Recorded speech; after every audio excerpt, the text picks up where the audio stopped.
Hi, 5th graders. Hope you're having a good day. I wanted to help you with your 5-a-day, so I want us to start with question number 1. This question says 1 6/10 divided by 2/10. So I'm just going to put it here on this sticky note. Now, remember when we have a decimal in the divisor, we have to get rid of it. So we move it over 1. And then we move the 1 over in the dividend.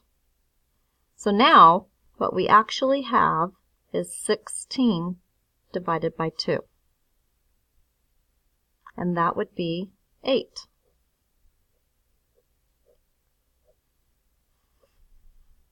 Okay, let's look at question 2. On question 2, they have a model and solve problem. We're just going to solve this one, and I wrote it on a sticky note for you. And I want you to look at this problem. 5/6 times 2/3. Do you notice somewhere that we could cancel? If you look at it, the 3 doesn't go into the 5, but you could do something with the 2 and the 6. So go ahead and think about what we could cancel. 2 will go into itself 1 time. 2 will go into 6 3 times. So 5 times 1 is 5, and 3 times 3 is 9. So the answer is 5/9. All right, let's look at question 3.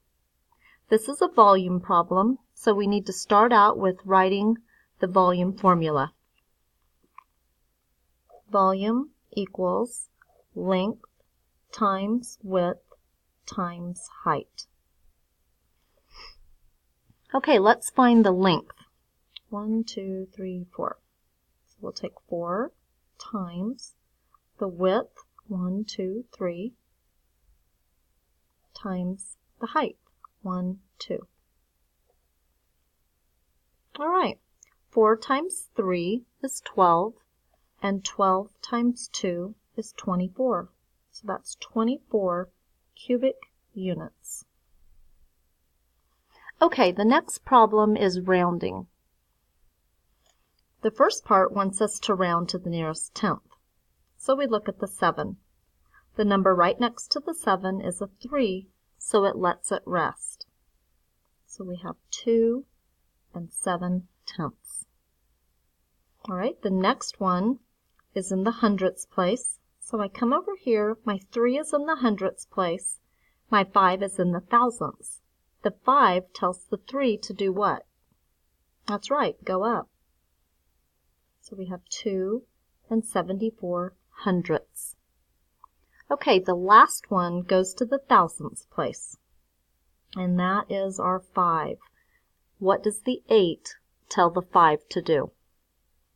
Exactly, it tells it to go up. So we have 2 736 thousandths. Very good. All right, let's look at number 5. We're almost finished. 8 times 10, that's an easy one. 80. Okay, the next question is 8 times 10 to the 2nd power. What does that little 2 tell you?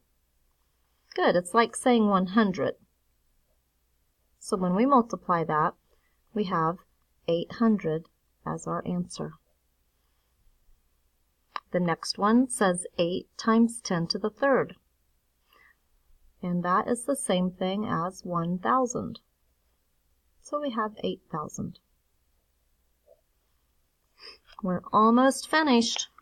This next one says 8 times 1/10. What do you think that one will be? Exactly, 8/10.